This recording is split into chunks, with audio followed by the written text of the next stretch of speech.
আসসালামু আলাইকুম। আপনাদেরকে আজকে একটা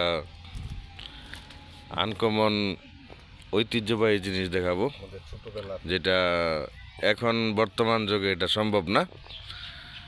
তাই পুরনো স্মৃতিকে ধরে রাখার জন্য আমরা এই আয়োজন আজকের।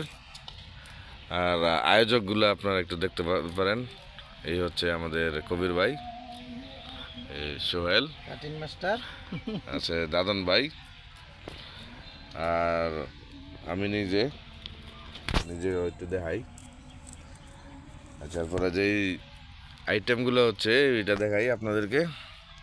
এই যে এইগুলো হচ্ছে কলার থোর, কলার মোচা, ক্ষেত থেকে উঠে আনা টমেটো, আম, সিজনাল আম, একদম কচি আম, কাঁচামরিচ ক্ষেত থেকে উঠে আনা, কাঁচামরিচ, মানে এখানে যা কিছু আছে সব কিছু ন্যাচারাল, কোনো প্রকার কেমিক্যাল নাই। ফরমালিন।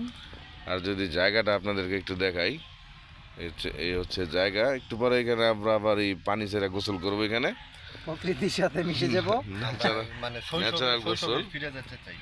এই যে এই জায়গাগুলো দেখেন কি সুন্দর জায়গা। সবুজ আর সবুজ। এখানে কোনো এয়ার কন্ডিশন বা ফ্যান নাই, আমরা ন্যাচারাল বাতাস যেটা আছে সেটা পাচ্ছি।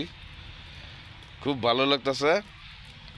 সবচেয়ে মজার বিষয় হলো যেটা, এটা হলো এইটা হলো টমেটোর ভর্তা। আমার বিশ্বাস অনেকেই এটা খেয়েছেন ছোটবেলা।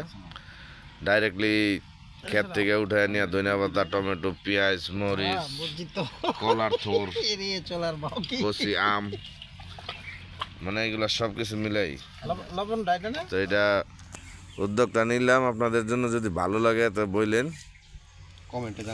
কমেন্টে জানায়েন যদি এটা ছোটবেলা করে থাকেন। আর যদি এগুলা ঐতিহ্য ধরে রাখতে চান তাহলে আসেন, আমাদের কাছে আসেন। মাঝে মাঝে আমরা এরকম ভর্তা টর্তা বানাই, ভাল লাগবে ইনশাল্লাহ। ওই দাদন ভাই ফাইনাল মিক্স দিতেছে। আর কবিরের ফাইনাল কি, লাস্ট কি আছে? তোর আম কাটতেছে। আচ্ছা, আম। আচ্ছা, ঠিক আছে, তাহলে আমরা এটা কার্যক্রমটা শেষ করি। লাস্ট ফিনিশিং এ একটা ছবি দেওয়ার চেষ্টা করবো ইনশাআল্লাহ।